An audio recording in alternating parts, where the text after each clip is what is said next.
Welcome back to Tutorial Tidbits. I'm Elizabeth St. Hilaire, and this week I am playing around with yet another one of my new stencil designs and some different techniques. I'm using the Ranger Mini Ink Blending Tool, which is kind of a spongy dabber, a very new thing that I just recently discovered, and I'm really excited about it. And I'm blending some colors together on the gel plate to kind of create a watery blending sort of color. It's really neat, and I kind of figured it out by accident. So if you've got a minute, let's go check it out. Today I'm going to show you some interesting effects that you can create with one of my new and favorite designs of my recent stencils with joggles, and that is the one that's called Poppies. So this is one of my new designs, 9x12 stencils with joggles.com. That link is going to be below. And this stencil is titled Poppies. And what else I'm working with is I've got a mini ink blending tool, and this is from Ranger. It's really kind of cool. It's replaced for me using the makeup sponges. I've got a nice little handle here and a round sponge bottom that's adhered with Velcro. And you can buy replaceable sponges for this, but you can also wash these off several times and reuse them. And then you buy refill sponges. So this is going to allow me to dab onto the gel plate without grabbing the makeup sponge. It's a little cleaner. It's a little nicer application. The other thing you can do with this besides dabbing is you can rub. So you can rub paint, and that's kind of neat too. So that's the mini ink blending tool from Ranger, also available from Joggles, and there's a link below for that. I've got my 6-inch gel press brayer. I've got my sketch paper. This is a 9x12 pad of rice paper. This is the only rice paper that I really recommend on the gel plate because it is extra heavy, thick, and it won't tear. And it's got, it's a lot thicker than most rice paper, so it won't tear. It glues down beautifully. And in the pad, the side that is face up is very smooth.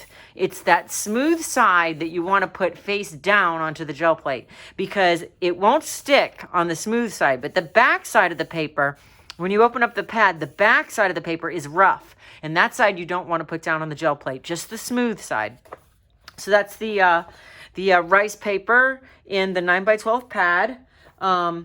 And then I've got my 8x10 gel press plate, and I've got 3 golden fluid acrylic colors here today.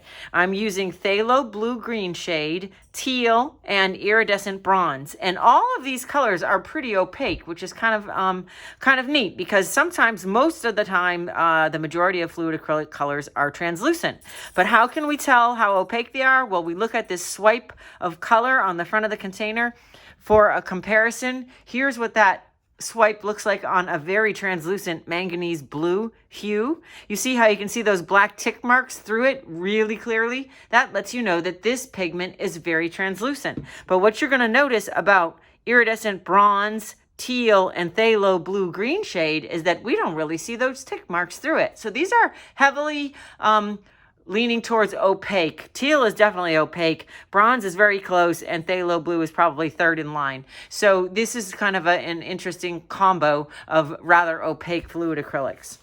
So what I'm going to do first is make myself 2 light colored solids, because I always start with a light colored solid. I don't start on white collage paper. So I'm going to do a teal one and a bronze one. So what we're going to do is just spread some teal out on the plate and roll it in a nice thin layer with the 6-inch brayer. Now the 6-inch brayer works really nice with the 8x10 plate because it covers almost completely with just a couple of passes of the brayer. Now the brayer has a flat back for a reason. You want to put it down always with the brayer facing up so that the brayer does not stick to the table.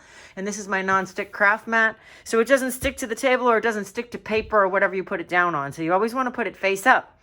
Also, in order to clean the brayer, we're just going to roll it off onto some clean paper. So because my next color is going to be bronze, while this is wet, I'm just going to roll it out onto a clean page in this book that I've got off to the side. And that removes enough paint that is pretty clean. And we're going to set that to the side. So before this dries, we're going to pull a solid color base of teal. And that's what we're going to work on. So I want to get really good coverage, and I want to show you that the rice paper does not tear because it's very heavy duty, and also because that smooth side, it's pulling all the paint off of the plate. So here is our base color of the teal blue for one print that we're going to make, and the second base color is going to be the bronze. Now, most of the time when I'm out here, I'm actually using 2 6-inch sprayers, so I don't worry about contaminating the bronze with the blue. I'll keep 1 6-inch sprayer for cool colors and 1 6-inch sprayer for warm colors, but it's a mess out here today because I've been spending a lot of time working on my online landscape collage techniques workshop, which is set to open this month. So I have been very, very busy. Now, if you're interested in that workshop, check out the link on your screen right now for a little bit more information. That is going to be opening on January 21st for registration, and January 28th we will start our 9-week online workshop. So check out the link for more info on that. So anyway, we're going to spread this out. We're going to get a second solid sheet, and it's going to be bronze. Rice paper, smooth side down. The other thing I love about this paper is that because it's highly absorbent, it glues down very nicely. It absorbs the glue and it sucks down to the board and it goes down flat. It's a wonderful paper to do collage with. So now we've got our second sheet. That's the bronze. So we've got 2 solids, teal and bronze. These are going to be the bases that we're going to work on. Now, the next thing we're going to do is we're going to take the poppy stencil and we're going to put it on the plate, and we're going to take the mini ink blending tool and let's roll this bronze off onto a clean sheet on the side so we can make sure the brayer is clean. And these sheets of the book are going to be future collage papers. So I'm going to take these out and stencil on these. So they are cleanup sheets to begin with, but they also become collage paper in the end. So I'm going to bring over a piece of palette paper. And the first color I'm going to put out is the phthalo blue-green shade. And I'm going to put a decent amount of that out. Then I'm going to put out, might as well do them both at the same time, the bronze. Okay, so we're going to take the blender tool and we're going to sponge through the stencil. Now, this is really nice because it's round. The makeup sponges were square and it was sort of hard to get them to give an organic shape. They kept wanting to give a hard edge. So I love this because it's round. So we're just going to dab it into the paint, and then we're going to dab organically sort of through this stencil. Just going to move around a lot, and I'm going to leave room for my second color. So don't get overzealous and cover the whole thing. Cover about half of it. It doesn't have to be solid coverage because remember, we're going to work on a prepared solid bronze. So it's okay if we have some areas where there's no paint on the gel plate because we're not working on white. So there's the blue. Now, same thing for the mini ink blending tool. When you purchase it, it comes in a set of 2. So just for exactly what I said about the brayer, I can wash this out later, but because I have a second one, I can get a good clean bronze paint. Whoops.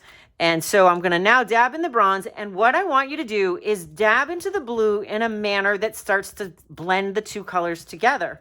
So rather than just dabbing blue and then dabbing bronze, the idea here is to blend them over each other so we get some nice watercolor kind of feeling. So we want to sort of blend into the blue and soften that color edge, and what you're going to get is sort of a bronzy green. And then we're going to So we want it to be a soft blend. So a little more bronze. And we're going to trying to get a soft blend here. So we may also even come back in with the blue. And get a little more blue. And this might take you a few times, a little bit of practice, but I think you're going to appreciate it. So now I'm going to get a little more blue so I can soften some of those edges and I can really get this sort of watercolory effect. Okay, so now I've blended the edges of the bronze with the edges of the phthalo blue, and now I'm going to lift the stencil off, and I'm going to bring it over to the side here, And while it's wet, we're going to make our second print. So we got to work quickly because we don't want that to dry, but we've got a lot of paint buildup on this stencil because we sponged down on top of it. So we're going to take the teal sheet and we're going to put it on top of the stencil. And this is going to be a very subtle print, but it's going to serve two purposes. It's going to clean the excess paint off the stencil, which we want to do. We don't want big paint buildup. It's going to remove the excess paint off the stencil, and it's going to give us a nice subtle print.